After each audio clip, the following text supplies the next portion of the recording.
Hi everyone, welcome to our channel. Begin your journey. Douglas Macgregor addresses the audience delving into the regional chaos and the very real prospect of a regional war. He sheds light on a concerning aspect, pointing out that figures like Lindsey Graham engage in rhetoric primarily to attract financial support.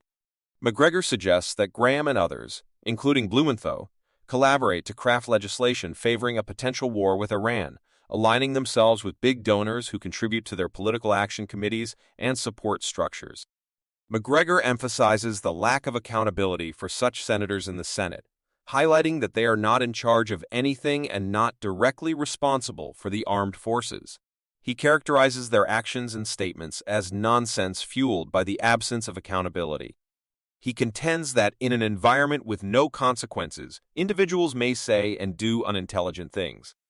A scenario, he believes, is common on Capitol Hill. Macgregor concludes by urging the audience to set aside these dynamics for a moment.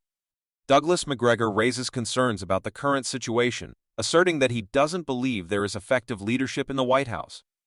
Instead, he points to figures in the cabinet such as Blinken, Austin, Sullivan, and others who are influenced by various individuals, including significant Democratic Party donors and self-appointed experts in unelected positions.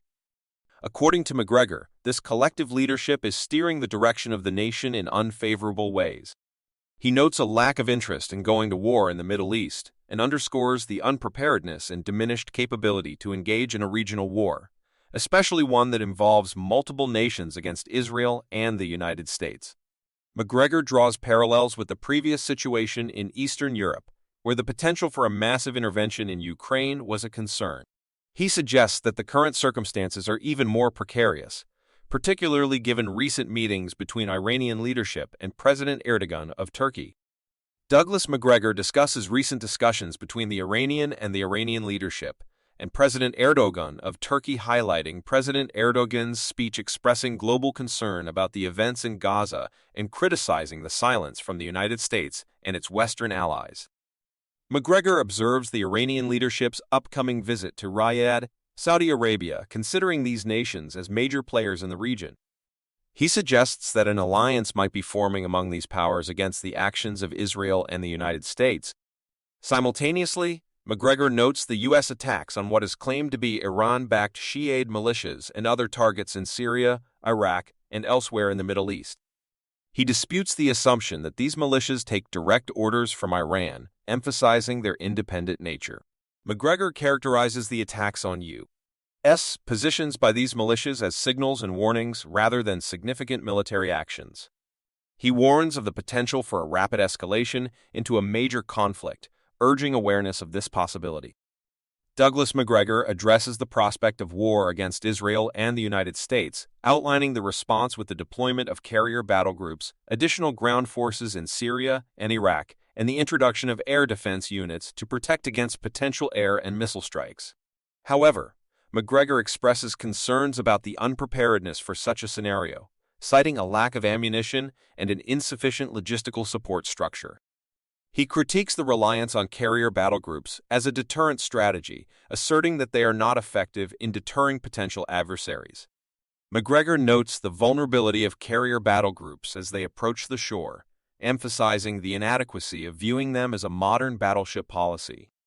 Despite the ability to launch cruise missiles and aircraft, he argues that these capabilities alone will not secure victory in a war.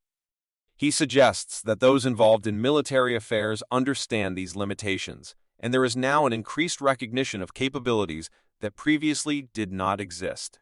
Douglas Macgregor underscores a critical issue that he believes hasn't been adequately acknowledged: the misconception and underestimation of the capabilities of countries, drawing parallels to the miscalculation made with Russia. He emphasizes that the assumption of the weakness and incapability of certain nations, especially in the Middle East, is flawed and outdated. Macgregor points out that the current geopolitical landscape is vastly different from the situation in 1973.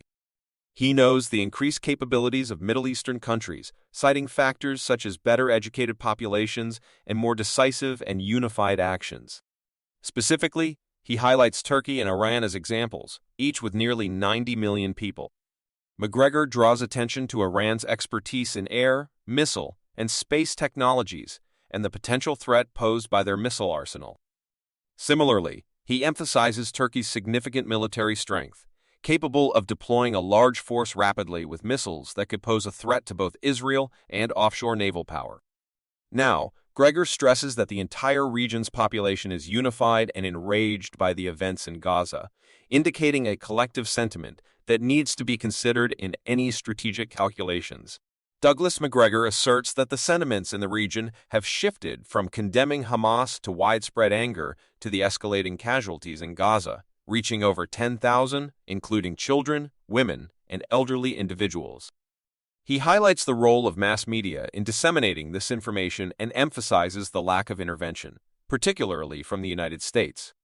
Macgregor draws a historical parallel, citing past instances where presidents intervened to prevent certain actions like crossing the Suez Canal in 1973.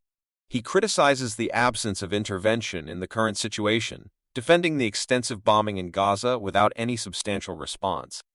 Macgregor concludes by stating that at present, Mr.